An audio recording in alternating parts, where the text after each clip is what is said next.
Mari kita sama-sama hari ini kita akan merenungkan satu bagian firman Tuhan dari Yohanes pasal yang ke-11. We'll meditate upon a passage of scripture from John chapter 11. Yohanes pasal yang ke-11 ayat ke-45 sampai ayat yang ke-57. John chapter 11 verses 45 to 57. Saya bacakan sekali lagi untuk Bapak Ibu. I'll Saya read bacakan untuk Bapak Ibu sekalian. Bapak Ibu silakan mengikuti di dalam kitab suci masing-masing. I'll read it for you all. Feel free to follow in your own Bibles. Many of the Jews, therefore, who had come with Mary and had seen what he did, believed in him. But some of them went to the Pharisees and told them what Jesus had done. So the chief priests and the Pharisees gathered the council and said, "What are we to do? For this man performs many signs. If we let him go on like this, everyone will believe in him, and the Romans will come and take away both our place and our nation." But one of them, Caiaphas, who was the high priest that year, said to them, "You know nothing at all, nor do you understand that it is better for you that one man should die for the people, not that the whole nation should perish." He did not say this of his own accord, but being high priest that year, he prophesied that Jesus would die for the nation, and not for the nation only, but also together into one, the children of God who scattered abroad. So from that day on, they made plans to put him to death. Jesus therefore no longer walked openly among the Jews, but went from there to the region near the wilderness, to a town called Ephraim, and there he stayed with the disciples. Now the Passover of the Jews was at hand, and many went up from the country to Jerusalem before the Passover to purify themselves. They were looking for Jesus and saying to one another as they stood in the temple, "What do you think, that he will not come to the feast at all?" Now the chief priests and the Pharisees had given orders that if anyone knew where he was, he should let them know so that they might arrest him. Mari kita sama-sama tunduk kepala, kita masuk dalam doa. Let us bow our heads and pray. Father, we thank you that we have read your word, and as we come to you one more time to learn about our shepherd, we pray that you would speak to our hearts through these words, Lord. We pray that our hearts would be a good soil that will not ignore the seed of your eternal word, but our heart would truly capture and treasure all those glorious word that comes from your scriptures. Thank you, Lord. Please anoint your servant and help him to explain this passage and its implication for our lives. And we also want to pray for every one of us here. Please do not pass us by, Lord. Please speak to every one of us. In the name of our Lord and Savior, our King and our Shepherd, we pray. Amen. Amen. Saudara sekalian, di dalam beberapa minggu yang lalu kita sudah sama-sama melihat bagaimana Tuhan Yesus itu ketika dia membangkitkan Lazarus dari kematian, itu merupakan satu act out dari apa yang dia katakan tentang dirinya yang adalah gembala yang baik. My brothers and sisters, we saw in the last few weeks that when Jesus resurrected Lazarus, this is him acting out a part of what it means to be a good shepherd. Pada waktu Tuhan Yesus mengatakan, "Aku mengenal domba-dombaku dan aku memanggil nama mereka dan mereka mengikut aku." When Jesus said that I know my sheep, they hear my voice, and when I call them by name, they follow me. Itu dia demonstrate dengan cara dia panggil dombanya yang satu itu, Lazarus, keluar dari kubur. He demonstrated it by calling his one sheep, Lazarus, from the grave, and he came forth. Kalau saudara bandingkan dengan cerita Injil di tempat yang lain, maka saudara akan menemukan bahwa ketika Tuhan Yesus itu membangkitkan orang dari kematian, maka biasanya nama orang yang mati itu tidak dicatat siapa. If you compare this to other passages in the scripture where Jesus raises some from the dead, you'll see that most of the time he does not mention the person's name. Tapi khusus untuk bagian ini itu dicatat bahwa namanya adalah Lazarus dan Tuhan Yesus itu memanggil Lazarus keluar. But especially in this section, he calls his name Lazarus, and Lazarus responds. Dan ini menunjukkan bahwa ini merupakan relasi antara Tuhan sebagai gembala dengan Lazarus, domba yang in a way hilang di dalam kubur. This shows us the relationship between Jesus, who is the shepherd, and Lazarus, who is the so-called lost sheep. Di dalam pasal yang ke-10 Tuhan Yesus berjanji, semua dombaku itu aman di dalam tanganku dan tidak ada yang bisa merebut mereka. In chapter 10, Jesus promises that all my sheep are safe in my hands and not a single one of them can be snatched out from it. Di dalam pasal yang ke-11 kita melihat realita dari apa yang Tuhan Yesus itu katakan, bahwa tidak ada satupun even kematian yang bisa merebut Lazarus, domba itu, dari tangan Tuhan. In chapter 11, we see the fulfillment of this, that there is nothing, not even death, that could snatch Lazarus away from the shepherd's hands. Nah, hari ini kita akan sama-sama melihat tema yang berikutnya. Kita akan melihat di dalam pasal 40 ayat 45 sampai 57 itu kisah bagaimana thieves and robbers, ya, pencuri, perampok itu akhirnya mereka menyerang gembala-gembala. We'll see in verses 45 to 57 today how the thieves and robbers attack the good shepherd. The Good Shepherd. Tuhan Yesus itu berkata bahwa gembala yang sejati itu pada waktu dia melihat ada yang namanya thieves and robbers and wolves, pencuri, perampok, dan serigala, dia tidak akan lari. Dia beda dengan orang-orang upahan. Jesus says that when the good shepherd sees thieves and robbers and wolves, he does not run away. He is different from other people. Kita akan coba lihat bagian ini, ayat 45 sampai 57 di dalam 3 bagian. We'll see verses 45 to 57 in 3 different sections. Yang pertama kita akan sama-sama melihat yang namanya the evil in human heart, ya, kejahatan di dalam hati manusia. First, we see the evil in human hearts. Lalu kemudian kita akan berikutnya memperhatikan bagaimana Tuhan itu mengkontrol kejahatan yang dihasilkan oleh hati manusia. Then we will look at how God is in control over the evil in people's hearts. Lalu yang terakhir, poin yang ketiga, kita akan sama-sama melihat, ya, the Lord's victory over the evil.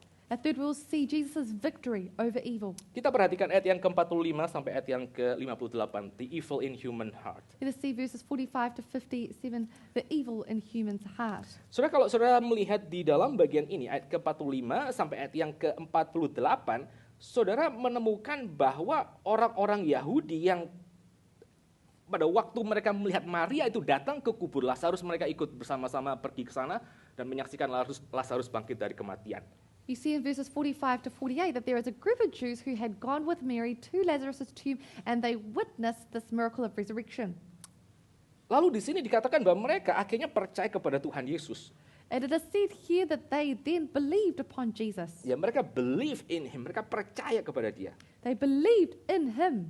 Nah, ini merupakan satu sisi, ya, ini merupakan satu tujuan dari Tuhan Yesus itu membuat tanda-tanda mujizat. On one hand, this is the aim of Jesus conducting different miracles. Untuk apa? Untuk membuat orang itu percaya tentang siapakah Tuhan, bahwa dia adalah Mesias dan juru selamat yang dijanjikan. What is it for? So that people might believe that he is the Messiah. Tetapi sampai di sini, saudara, pada waktu kita melihat bagaimana Alkitab itu mengatakan bahwa sebagian orang itu percaya kepada Tuhan, But after here, we see in the Bible it says that there are a portion of them who believed in him. ini bukan satu hal yang kita bisa langsung mengerti sebagai mereka betul-betul percaya, mereka menerima itu, ya, saving faith tersebut. This is not something that we can understand immediately as all of them having saving faith. Karena di dalam bagian yang lain juga dikatakan meskipun orang-orang itu percaya kepada Tuhan Yesus tidak mempercayakan dirinya kepada mereka yang kelihatannya percaya. Because in other parts of the Bible, we see that even though these people believed, that Jesus did not entrust himself to them. Apalagi pada waktu kita melihat ayat yang ke-46 sampai ayat yang ke-48, Especially if you look at verses 46 to 48. Saudara melihat bahwa sebagian yang lain itu ketika mereka selesai memperhatikan bagaimana Tuhan mengadakan mujizat, membangkitkan orang dari mati 4 hari menuju hidup kembali. We'll see here when they had seen that Jesus had resurrected some from the dead who had been dead for 4 days. Orang-orang ini mereka langsung berinisiatif pergi kepada orang-orang Farisi, sampai akhirnya orang-orang Farisi itu mengadakan satu rapat di Sanhedrin, di Dewan Agama, untuk mereka memikirkan bagaimana caranya mengkonfine, mengurung Tuhan Yesus supaya dia tidak membuat orang-orang itu semakin tamat, semakin tertarik kepada dia. They immediately went and reported Jesus to the Pharisees, to the point that the Pharisees gathered a council of the Sanhedrin and they were trying to confine Jesus so that he would not continue to be able to do these miracles. Saya bacakan ayat ke-48. If we let him go on like this, everyone will believe in him and the Romans will come and take away both our place and our nation. Verse 48, apabila kita biarkan dia, maka semua orang akan percaya kepadanya dan orang-orang Roma akan datang dan akan merampas tempat suci kita serta bangsa kita. Dengan demikian ya saudara, kita sama-sama melihat di sini bahwa meskipun orang-orang Yahudi tersebut, mereka tuh bisa memperhatikan tanda yang sama, mereka bisa memperhatikan miraculous sign yang sama, And this way we see that even though the Jews have witnessed the same miraculous sign, tetapi ada sesuatu di dalam hidup mereka sehingga akhirnya pada waktu mereka melihat, okay, there's a miracle sign, mereka tidak bisa mengerti bahwa yang namanya tanda tersebut itu menunjukkan bahwa Tuhan Yesus adalah the divine savior. there was something in their hearts so that even though they witnessed this miraculous sign, they could not see that Jesus is the divine Savior. Bahkan ketika mereka mengatakan, oke, Tuhan Yesus itu sudah membuat tanda sedemikian rupa, mereka langsung kaitkan dengan resiko bahwa nanti orang-orang Romawi itu akan datang dan mereka akan take away both our place and our nation. In fact, when they saw Jesus do these signs, they immediately linked it with the fact or the fear that the Romans will come and take away both our place and our nation. Jadi sekali lagi orang-orang itu mereka sudah lihat mujizat yang Tuhan kerjakan, tapi somehow itu mereka nggak bisa lihat secara jelas, ada sesuatu yang filter pandangan rohani mereka untuk mereka akhirnya betul-betul mau menjadi pengikut Tuhan. So these people saw the miraculous signs of Christ, but there was no spiritual filter that allowed them to see that he was the true Savior.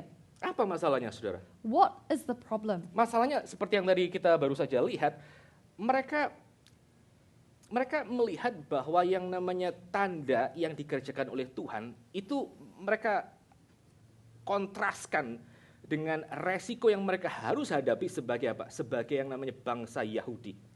They contrasted the signs that they saw with the risk that they would have to face as a Jewish nation. Meskipun Tuhan Yesus membuat tanda ajaib, tapi di dalam benak mereka, framework untuk memahami tanda ajaib Tuhan Yesus itu adalah Jesus against the Jewish world. Tuhan Yesus melawan semua kultur Yahudi. Even though there was a miraculous sign, their framework in looking at the sign was seeing that it is Jesus versus the Jewish world. Mereka khawatir bahwa Tuhan Yesus kalau mengerjakan hal yang sama ini terus-menerus, maka orang-orang Romawi itu akan take away our place. They were worried that if Jesus continued with these signs, that the Romans would take away their place. Apa sih take away our place itu? What do they mean by take away our place? Take away our place itu di dalam bahasa lain ya. Itu place yang mana? Itu yang dimaksud dengan place di sini itu adalah the holy temple. Bait Allah itu Jewish place. What is this place? If we look here, it is the Jewish temple. This is what they meant by this Jewish place. Jadi ceritanya mereka memahami tanda Tuhan Yesus itu Jesus against Jewish world. Tuhan Yesus melawan orang kultur Yahudi. So they were looking at Jesus being in opposition to the Jewish world. Bahwa kalau Tuhan Yesus seperti ini terus, maka bait Allah ini pasti akan diserang oleh tentara Romawi. That if Jesus continues this, then our Jewish temple will be attacked by the Romans. Bait Allah itu bukan merupakan satu bangunan seperti yang kita mengerti sekarang, gereja. The temple is not like we understand a church today. Nah, sebelum saya kesini, katanya jemaat IREC Auckland itu pernah beribadah di satu tempat, di satu sekolah gitu, nggak salah. Before I Atau came gedung yang lain. here, I understand that the IREC Church used to congregate at another building. Terus kalau nggak salah gedungnya akhirnya kebakaran atau apalah, jadi akhirnya saudara harus pindah kemari. And the school gym that they were at had a fire, and that's why we had to relocate here. Saudara ada yang nangis nggak waktu gedung itu kebakaran? Did any of you cry when that building went on fire? Sangat terpukul, lalu sangat shock dan frustrated gitu. Aduh, gedungnya terbakar. Were you beaten and shocked and felt down? Oh no, this building's on fire. Saya tebak sih nggak ada kali yang menitikkan air mata gedung itu terbakar gitu ya. I highly doubt that there was anyone here who felt sad that this building was on fire. Ya paling kita, waduh terbakar ya, ya udahlah kita cari yang lain gitu. Selesai gitu. Most we would say is, oh dear, there was a fire. Well, I guess we'll find another building now. Kalau satu kali kita harus pindah dari gedung ini gimana?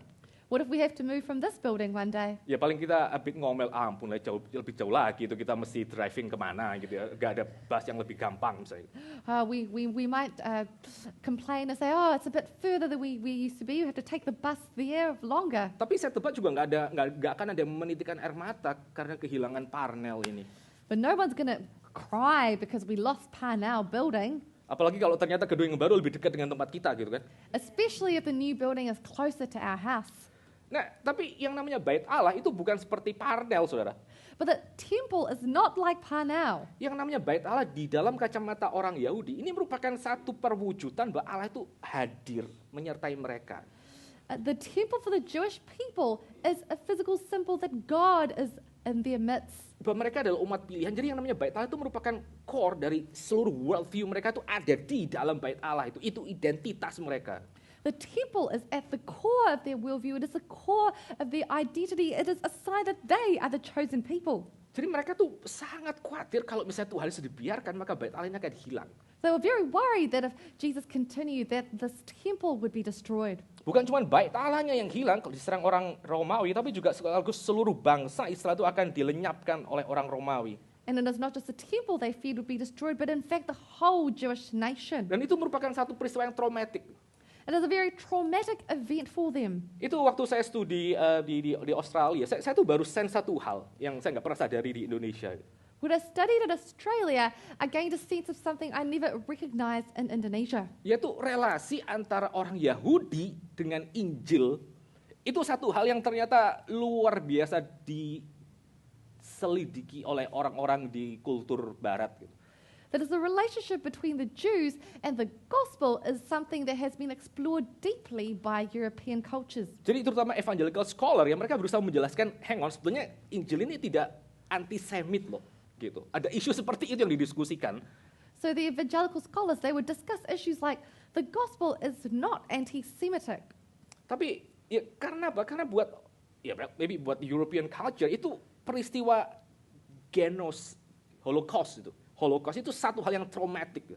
Because for European culture, this issue of the Holocaust was something traumatic to them. Sehingga mereka berusaha sedemikian mungkin untuk kemudian menjaga perasaan orang-orang Jewish, apalagi yang mereka mau bergumul untuk jadi Kristen. So they're trying the best that they can to preserve the feelings of the Jewish people, especially those who are struggling with whether to believe Orang-orang the Yahudi gospel. di sini, saudara, itu mereka punya pengalaman traumatik tersebut, bagaimana mereka melihat Bait Allah dalam sejarah mereka mengerti Bait Allah itu hancur, dan mereka harus di-disperse, harus di-exile dan dibuang ke bangsa-bangsa yang so-called kafir.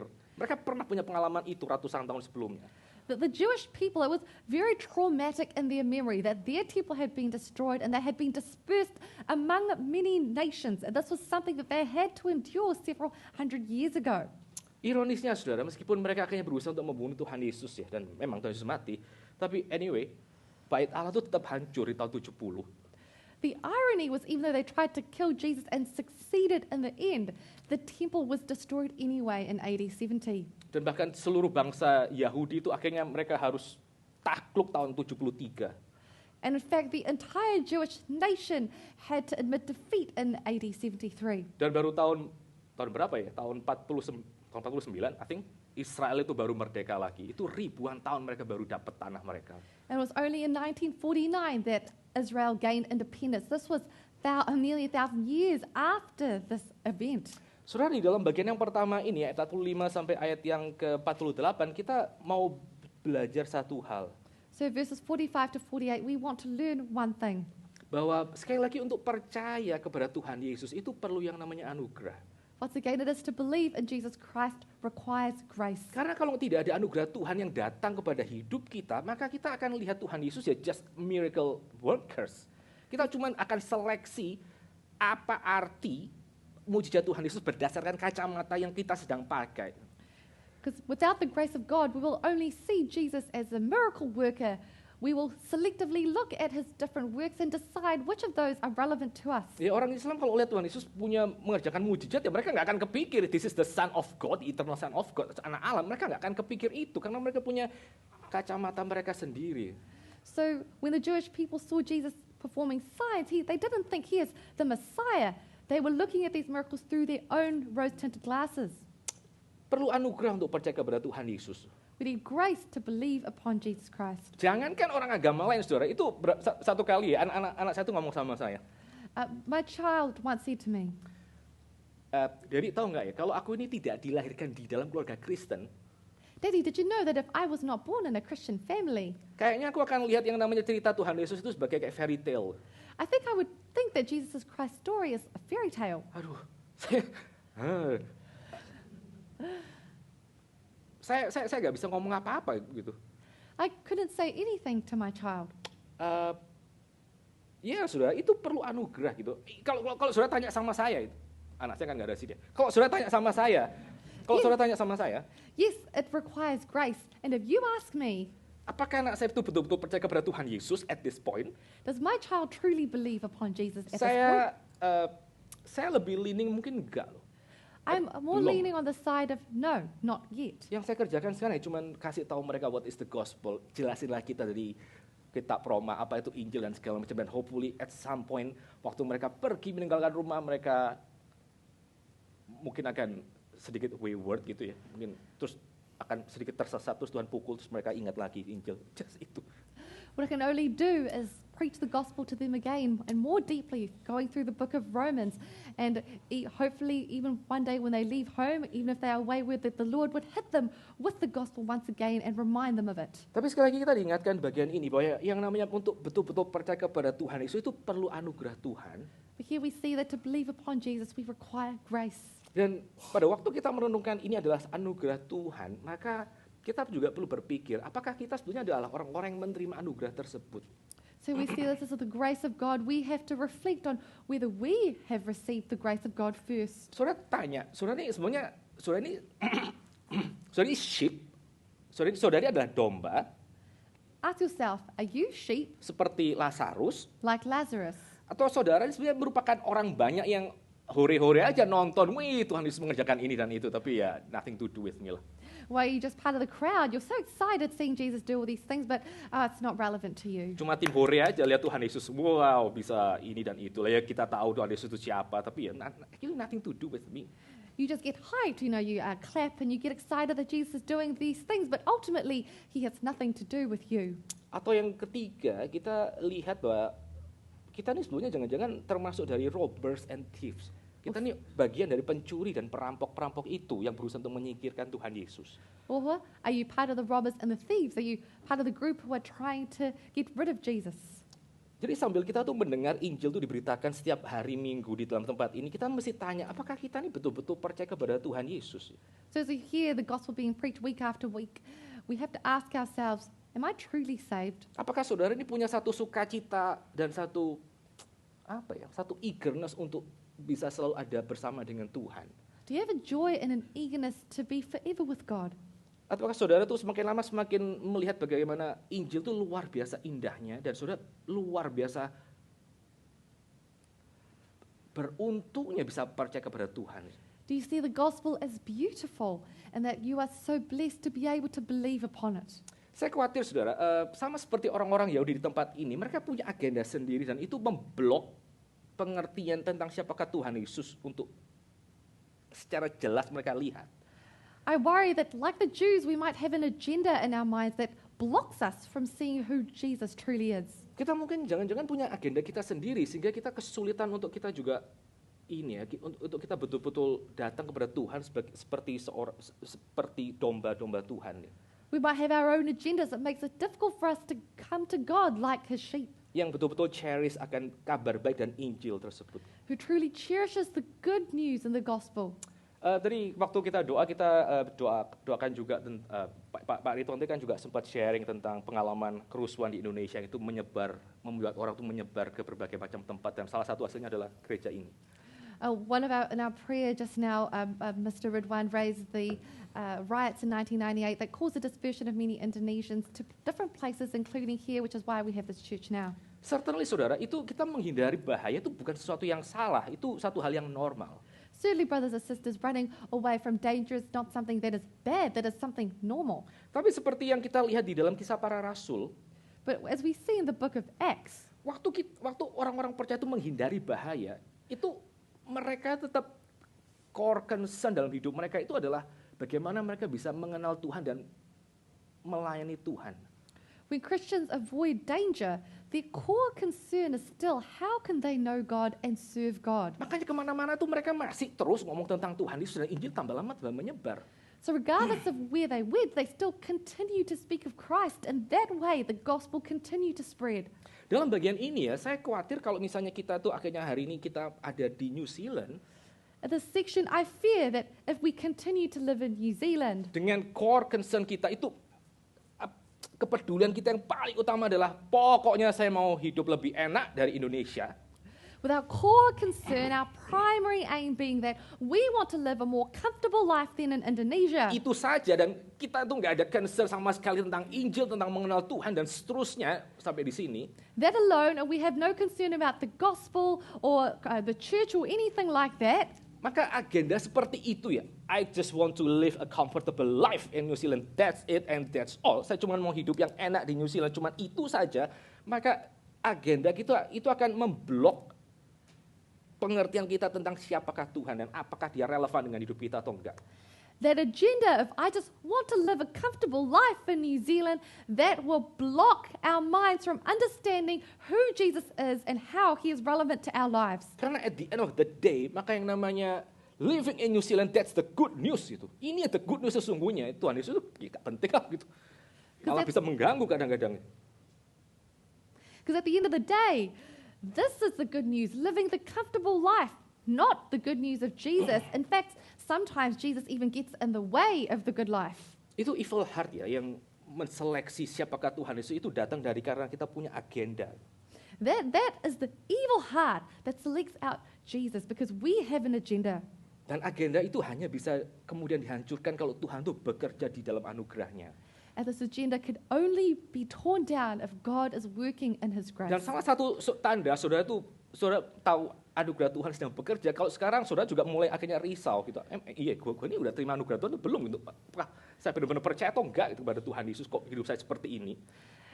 One of the ways in which we know that the grace of God is working is that if we are questioning ourselves whether the grace of God is working in our lives, why am I the way that I am? Kenapa saya nggak ada satu sukacita waktu dengar tentang Tuhan Yesus? Kenapa saya juga nggak ada gerakan untuk terus bisa lebih dekat kepada Dia? Why do I have no joy hearing about Christ? Why do I have no desire to be closer with God? Saya ini ya saudara, ini ilustrasi konyol sih, tapi true life. Jadi truly happened. This is a silly illustration, but it's real life. This really happened. Tahun 96 itu ada satu kejadian yang buat saya itu sangat penting dan sangat berkesan sampai hari ini. There was a very deep experience that has had a deep impact on me. Sebagian dari saudara mungkin belum lahir. And maybe this happened probably before some of you were born. Nah, kejadian itu apa? What is this event? Kejadian itu adalah pertandingan tinju antara Evander Holyfield melawan Mike Tyson. This event is the boxing competition between Mike Tyson and Evander Holyfield. Evander Holyfield. Gak penting at all untuk sejarah dunia memang. And it's not important for world history, of course. Tapi hari itu merupakan satu boxing match yang sangat-sangat ditunggu oleh orang. But this was a boxing match that was awaited by many people. Mike Tyson baru keluar dari penjara dan dia bisa mengalahkan begitu banyak orang dan dia sedang lagi climbing up untuk nomor 1 lagi. Mike Tyson had just been released from prison. He was defeating many people and on the way to becoming the world's number 1 again. Evander Holyfield dia baru operasi jantung.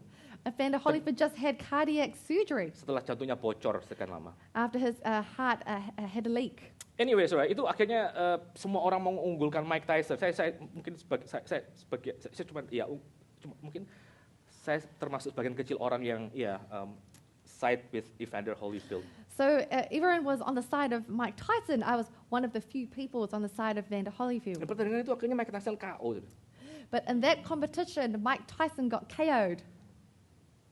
Saya tuh penuh dengan kegembiraan. I was filled with joy.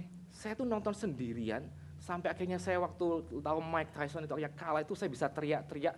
Lalu karena saking senangnya, saya akhirnya push up di tempat.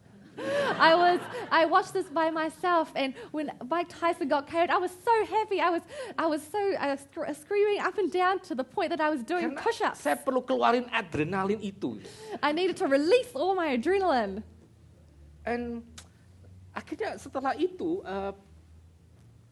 sampai sekarang pun saya waktu mengingat pertandingan itu ya, itu saya bersyukur tuh. Saya ini ngomongin pertandingan tinju kok pakai bahasa Kristen gimana ini?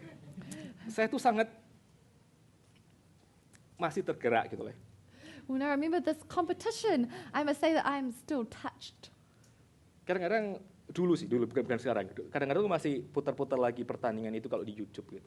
In the past, I used to play this once in a while on YouTube again, though I don't do that anymore. Dan saya tuh membayangkan alangkah senangnya kalau saya waktu itu ada di cornernya Evander Holyfield ya.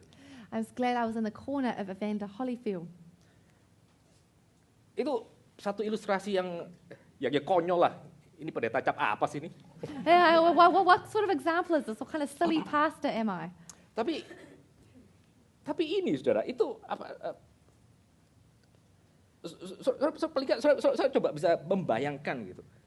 But Waktu imagine, saudara, but you can imagine, waktu orang itu bisa mengerti bahwa this is good news gitu, dan saya berbagian di dalamnya. when someone can understand that this is good news and I am part of this. Kalau orang tuh ngerti ini good news, itu akan susah buat orang itu betul-betul akhirnya bisa ignore itu good news yang even terjadi, I don't know, berapa tahun yang lalu misalnya. If this is truly good news, it would be hard for you to just forget about it, even if it happened a few years ago. Apalagi ini ngomongin tentang Injil, saudara. Ngomongin tentang Injil. So we're talking about the gospel. Bahwa kita itu harusnya binasa, tapi Tuhan itu datang ke dalam dunia. Gitu. We ought to be destroyed, but God came to earth. Kalau saudara pernah patah hati, pernah ditolak, gitu, cintamu ditolak berkali-kali, If you have been heartbroken, you've been rejected multiple times.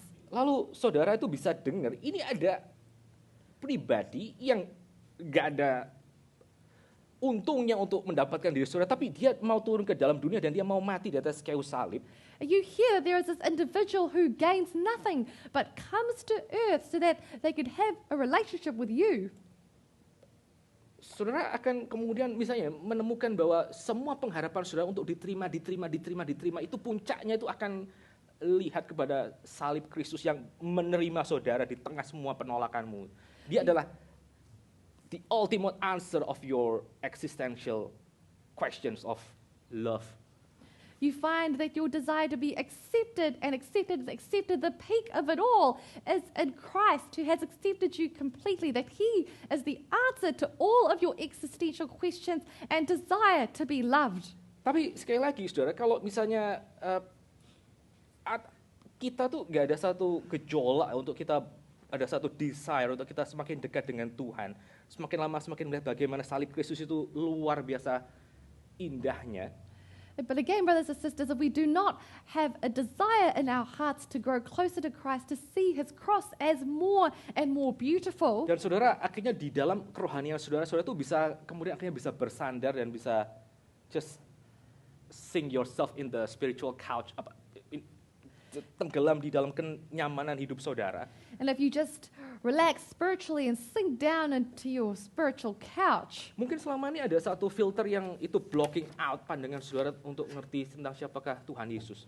maybe there is a filter in your life that is stopping you from understanding who Jesus really is. Saudara mungkin tahu dia bla bla bla juru selamat dan seterusnya, dia bisa membuat tanda-tanda ajaib. Maybe you know that blah, blah, blah, He is your Savior and He can do this and that miracle. Tapi tanpa anugerah Tuhan, saudara nggak akan tahu apa relevansinya buat hidup saya.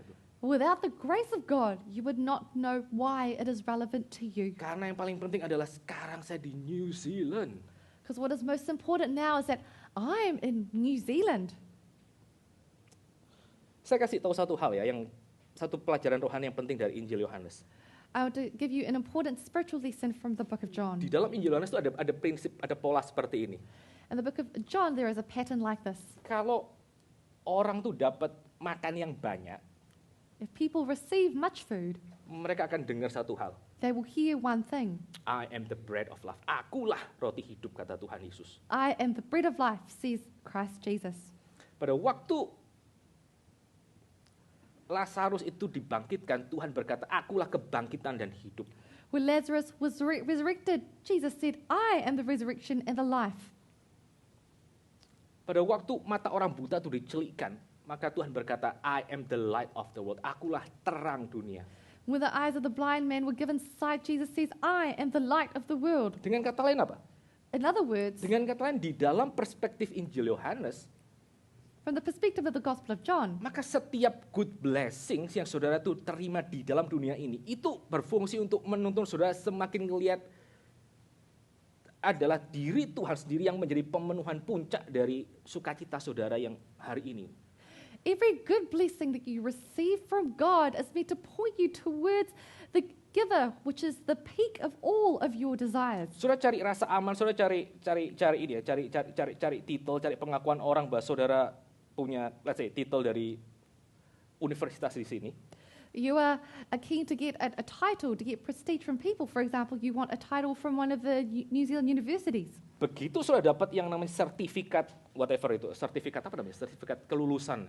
As soon as you get the Award bachelor's itu. degree or the award, Saudara harus tahu bahwa yang namanya award yang menyatakan saudara itu misalnya lulus atau saudara diterima kerja di mana, penerimaan seperti itu merupakan satu hal yang pointing kepada siapa? Kepada berkat Tuhan yang lebih besar. Bahwa dia menerima saudara tanpa saudara harus afford untuk mendapatkan cinta kasihnya misalnya.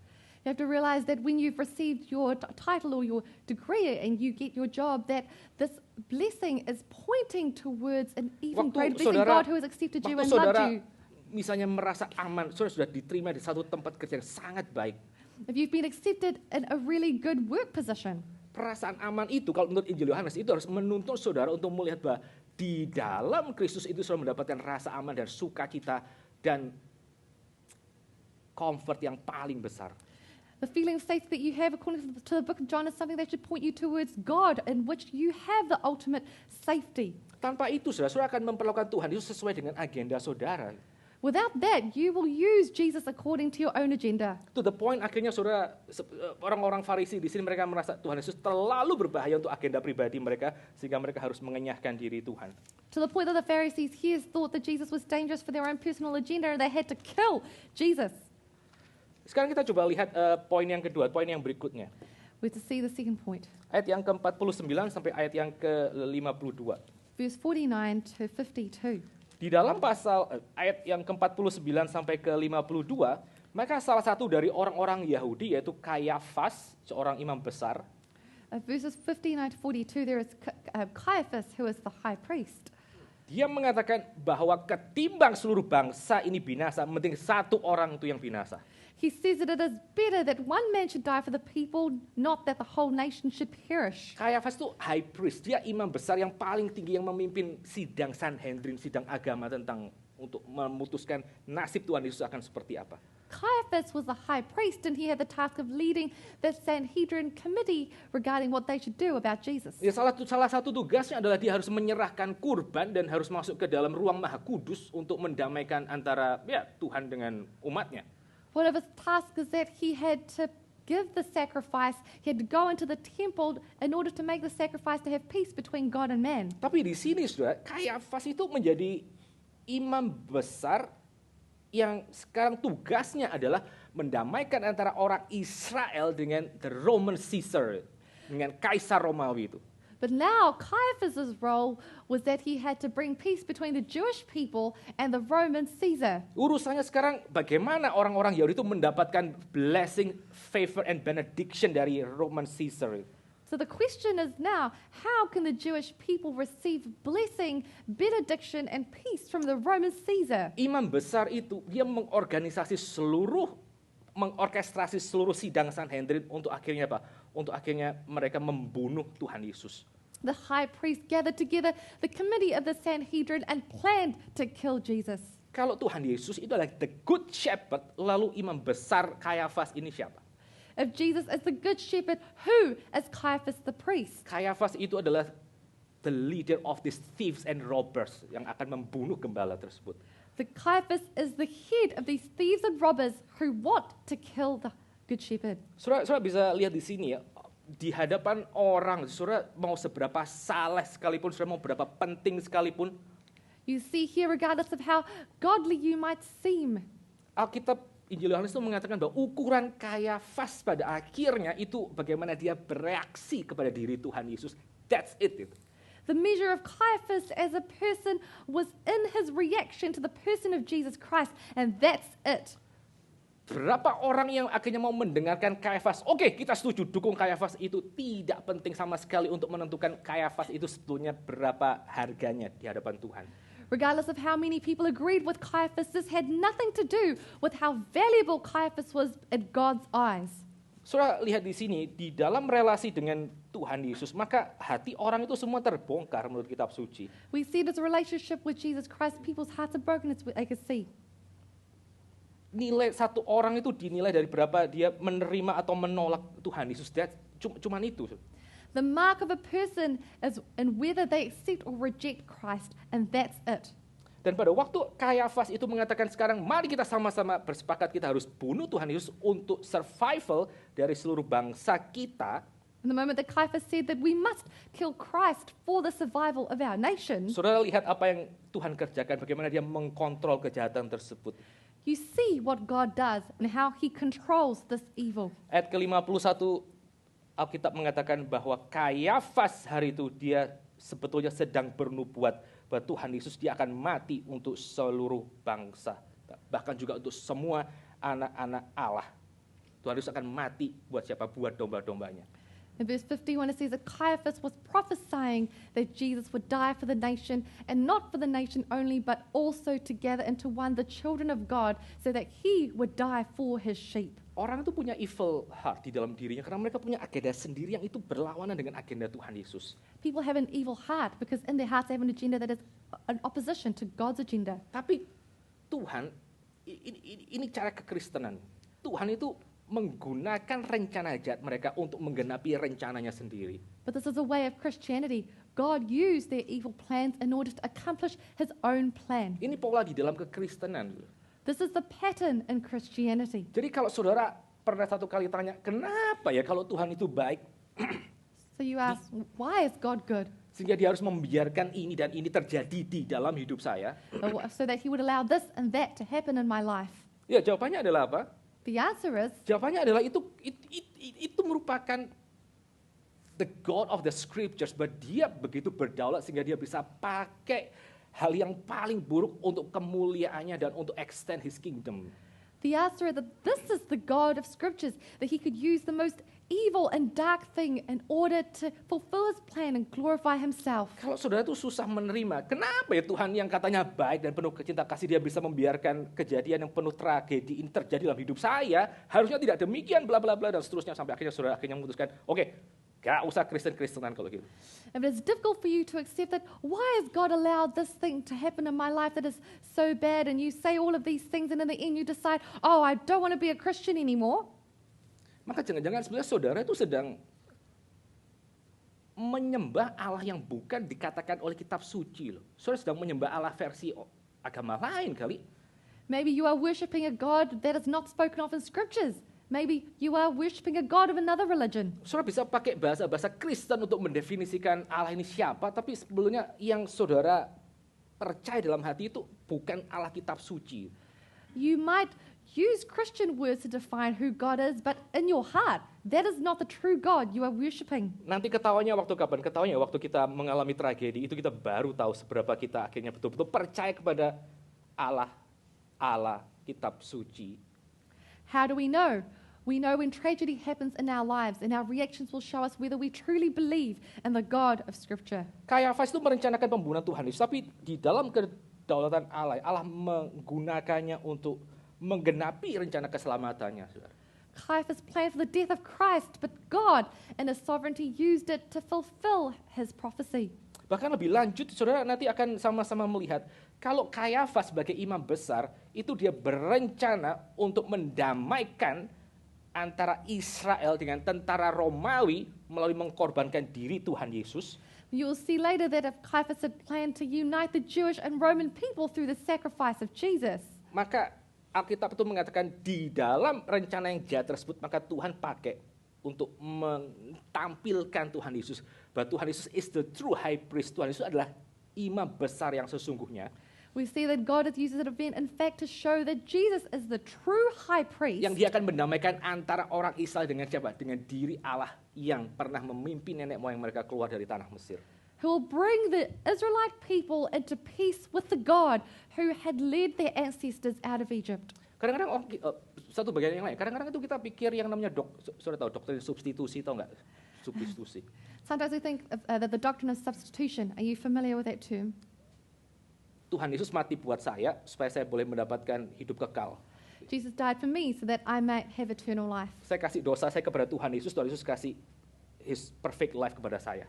I've given my sins to Christ, and Christ has given His perfect life to Kadang-kadang me. kita lebih akrab tentang doktrin ini di dalam tulisan Rasul Paulus. Sometimes we are more familiar with this doctrine in the writings of Apostle Paul. Tapi paling nggak di dalam bagian ini, hari ini kita sama-sama lihat, even di dalam John's Gospel itu gagasan bahwa Tuhan Yesus mati untuk orang berdosa pun itu ada.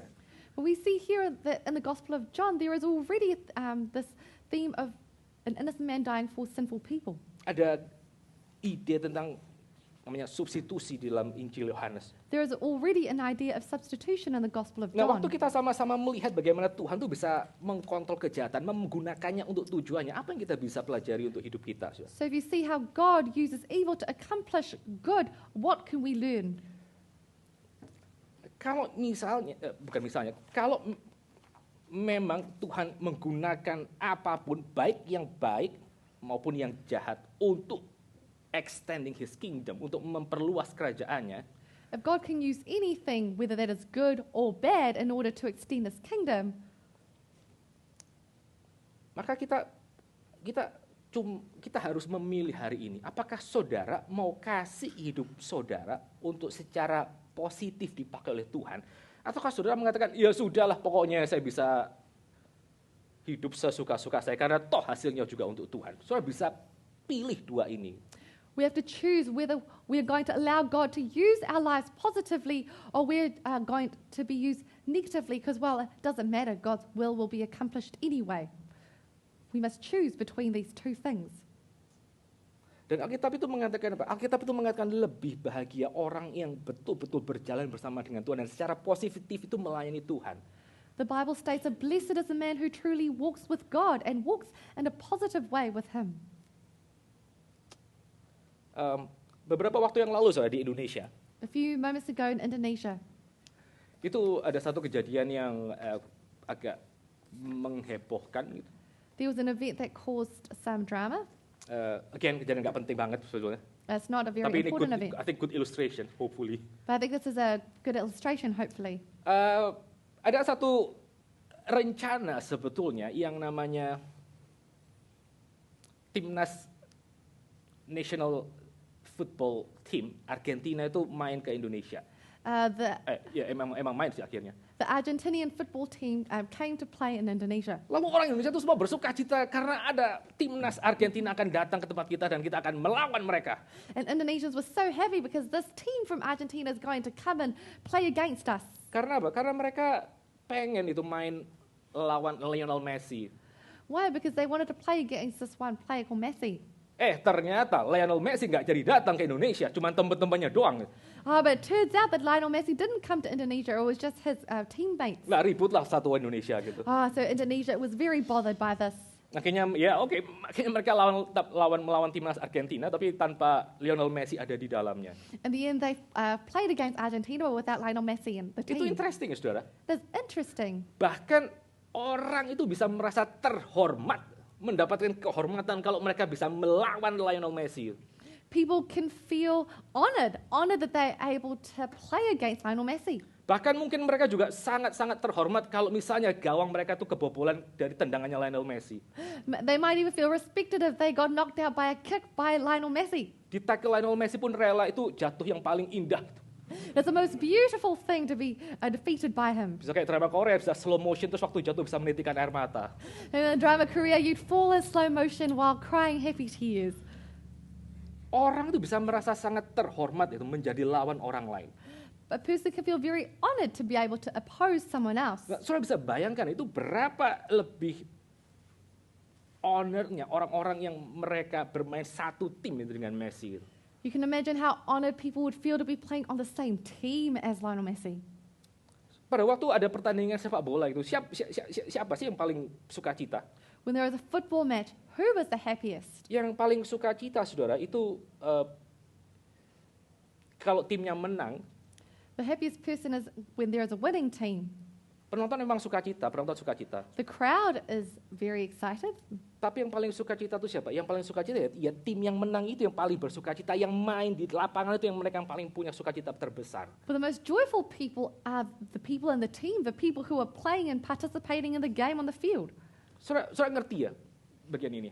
You understand this? Jadi sekali lagi kalau Tuhan itu even bisa pakai orang yang paling jahat sekalipun untuk menggenapi rencananya. So God can even use the most evil person to fulfill his plan. Dan Tuhan tentu saja dia akan pakai orang yang betul-betul rela untuk melayani dia, Of course, untuk rencananya juga. God would also use the most willing person to fulfill his plan. Maka sebetulnya kita punya satu kesempatan untuk kita tuh feel honored itu, untuk kita mendapatkan perasaan sukacita yang dalam karena kita tahu bahwa kita sedang berjalan bersama dengan Tuhan. We are in His team. In fact, we have the privilege of experiencing the joy of walking with God because we are on his team. Beberapa waktu lalu tuh saya menyaksikan ada satu dokumenter.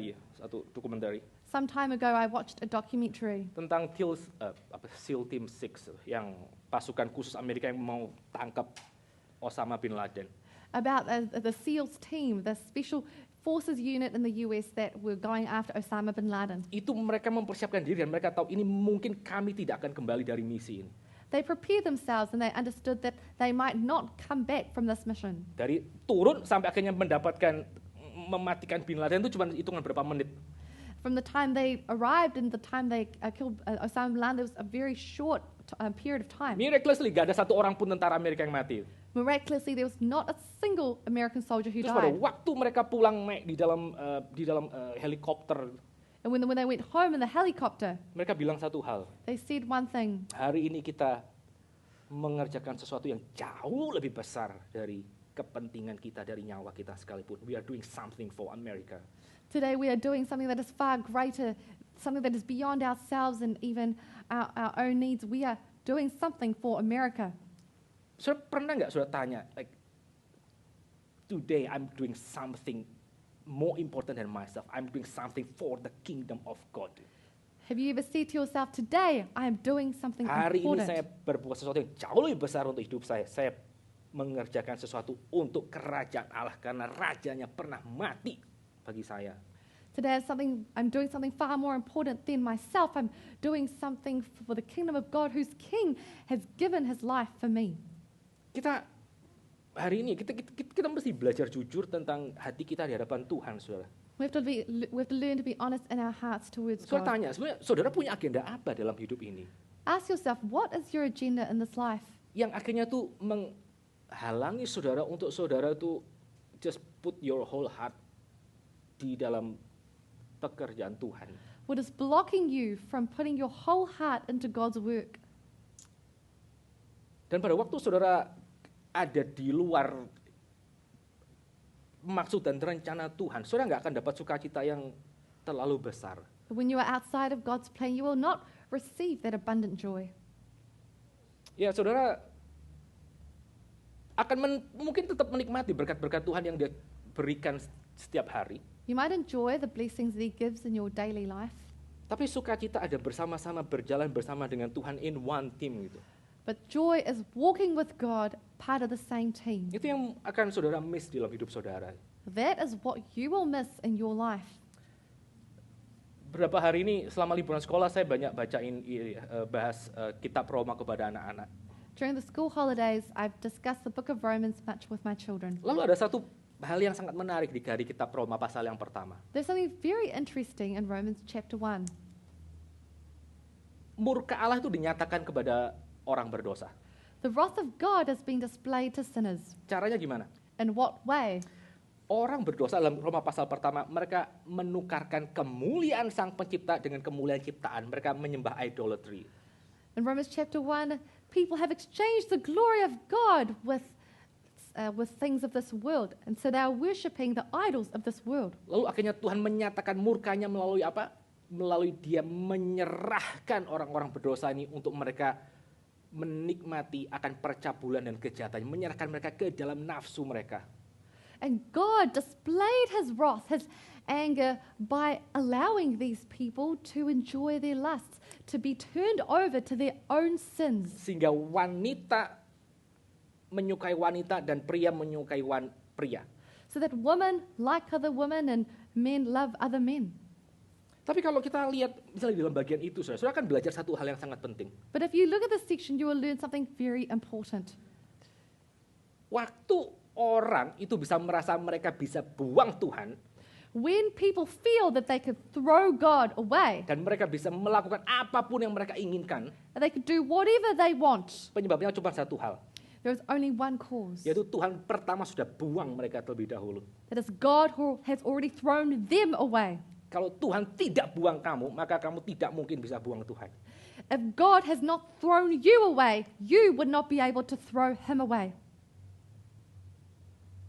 Sekali lagi dalam bagian ini ya, saudara bisa merenungkan akan hidup saudara di dalam poin yang kedua. Tuhan tuh bisa pakai even kejahatan sekalipun untuk kemuliaannya. So you can once again meditate upon your life in this section. God can even use bad to accomplish his plans. Dan sehingga itu harusnya membuat kita sama-sama memutuskan saya mau mengikut Tuhan dan saya mau dipakai Tuhan. Bukan secara negatif tapi betul-betul secara positif untuk kemuliaannya. That ought to encourage us to follow God, to allow him to accomplish his plans in our lives positively and not through negative means. Oke, bagian yang terakhir, saya cepat aja bagian yang ketiga. Jesus' victory over the evil. And briefly in the last section, Jesus' victory over evil. Ayat yang ke-51 dan 52 saya bacakan sekali lagi. I'll read verses 51 and 52 to you. He prophesied that Jesus would die for the nation, and not for the nation only, but also to gather into one the children of God who scattered abroad. So, oke, sampai situ. Dan bukan untuk bangsa itu saja, tetapi juga untuk mengumpulkan dan mempersatukan anak-anak Allah yang tercerai-berai. Tadi kita belajar bagaimana Tuhan itu mengkontrol kejahatan. Just now we learned how God controls evil. Dan sekarang kita melihat bersama-sama bagaimana akhirnya Tuhan itu menang atas kejahatan.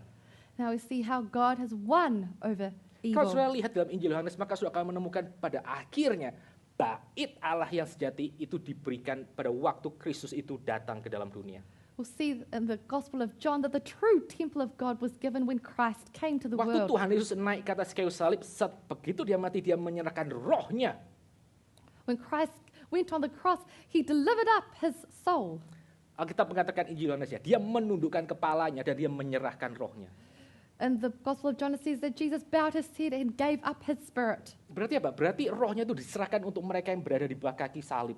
It means that his spirit was given to those at the foot of the cross. Pada waktu Tuhan Yesus mati dan bangkit dan dia naik kembali ke atas surga, When Jesus died, was resurrected, and ascended into heaven, dia menjadi apa? Dia menjadi the high priest yang sesungguhnya, dia menjadi imam besar yang sesungguhnya di hadapan Bapanya. he became the true high priest before his Father. Pada waktu Tuhan Yesus itu akhirnya dia mati dan akhirnya dia bangkit sesuai dengan mati sesuai dengan rencana imam besar, When Jesus died, he was resurrected, and he died according to the plans of the high priest.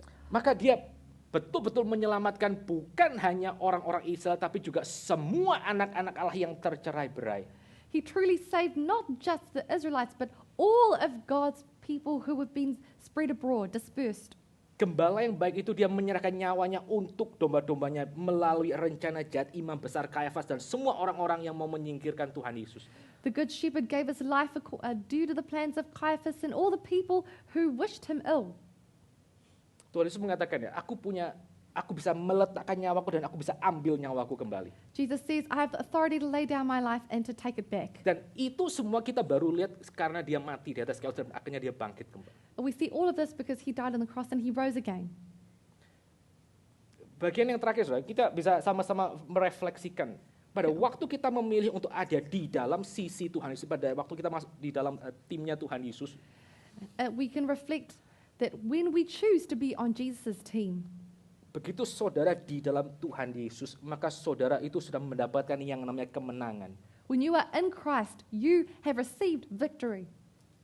Kalau salib itu bisa diubah menjadi kabar baik di dalam kematian dan kebangkitan Kristus, If the cross can be transformed into good news through the death and resurrection of Christ, maka kita menemukan di dalam diri Tuhan Yesus, kita adalah orang-orang yang meskipun kita berdosa, kita menerima pengampunan yang final. we discover in Christ that even though we are sinners, we have received ultimate forgiveness. Kita memperoleh hidup yang kekal bersama dengan Bapa dan Anak, dalam persekutuan Bapa dan Anak. We've received eternal life in the fellowship of the Father and the Son.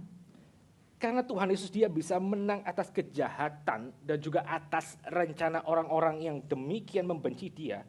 Because Jesus has victory over evil and over the plans of all of these evil people. Maka di dalam ketidaksempurnaan saudara, saudara punya keberanian untuk datang kepada Tuhan dan menyerahkan diri saudara untuk melayani Dia. Karena Dia kalau bisa pakai kejahatan yang paling kejam, Dia juga bisa pakai ketidaksempurnaan saudara untuk melayani Dia. So in your imperfection, you can dare to come to God to serve Him because He can use even the most evil person and He can use you despite your imperfections. Di dalam salib dan kematian Tuhan Yesus, kita menemukan bahwa Tuhan Yesus Dia menang atas rencana jahat manusia. And the cross of Christ and His death and resurrection, we see that He has won over evil. Pada waktu Tuhan Yesus gembala itu Dia dimatikan dan salib dan Dia bangkit kembali. When the Good Shepherd was crucified and rose again, kita menemukan bahwa gembala yang baik itu, the good shepherd, dia akhirnya mengalahkan semua pencuri, perampok, dan serigala-serigala yang tadi. we find that the Good Shepherd defeats every thief, robber, and wolf. Sehingga seperti yang dikatakan oleh Rasul Paulus ya, di dalam Kristus maka jerih payahmu tidak sia-sia. So such as in the words of the Apostle Paul, in Christ your work is not in vain. Lihatlah kepada salib Kristus, lihatlah gembalamu yang terpaku di sana. Look upon the cross. Look upon your Good Shepherd who was crucified Dia there. meletakkan nyawanya untuk setiap domba-dombanya. He laid his life down for every sheep. Pertanyaannya adalah apakah saudara termasuk domba-domba Tuhan? The question is, are you His sheep? Kalau saudara mengatakan Tuhan, di sini saya mau percaya kepada Tuhan, gembala yang baik tersebut. If you say, here I am, God, I want to believe upon your Good Saya Shepherd. menyerahkan diri saya untuk bisa melayani Tuhan dan mengenal Tuhan lebih baik. I give myself so that I will want to know God more. Kalau Tuhan bisa pakai Kayafas lalu Tuhan buang dia, saya mau setelah Tuhan pakai pun saya tetap menjadi milik Tuhan. If God can use Caiaphas and throw him aside, I want to be used by God as long as the Lord is willing. Mari kita sama-sama undur kepala. Let us bow our heads and pray. Father in heaven, we are so grateful for this morning, Lord.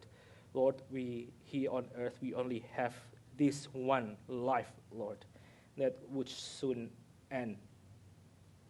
And we don't want to waste our life, Lord. We don't want to have our life absorbed with vain things, and we lose the opportunity to know our Savior and to know our Shepherd, Lord.